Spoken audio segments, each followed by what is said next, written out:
Hai să fie de la mine Costică de la Ploiești, dedicație specială din partea lui Victor, milionarul, și nevasta lui Alicia, pentru copiii lor, viața lor. În primul rând pentru băiatul lui și fetele lui, pentru Luca, Iasmina, Ela, Selena.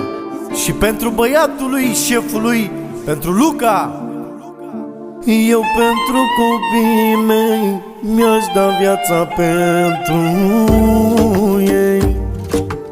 Pentru băiatul meu Luca, care e inima mea.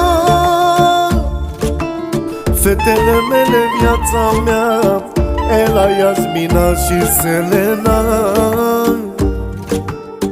Copiii mei, baza mea, unde-i merge și-o umbla, unde-i merge și-o umbla. Vai, vai, vai, copiii mei, eu muncesc pentru voi, Victor și Alicia.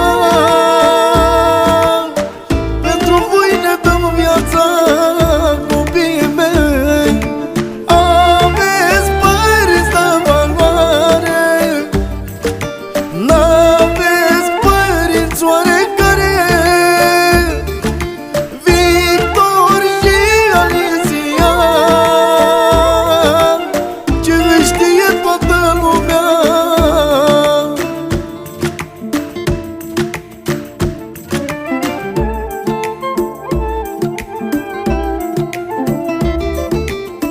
Eu de Luca mă topesc, e îngerul meu ceresc. Am minune de băiat, un șmecher adevărat. Copiii mei, viața mea, pentru voi muncește tata. Să nu vă lipsească nimic, eu mai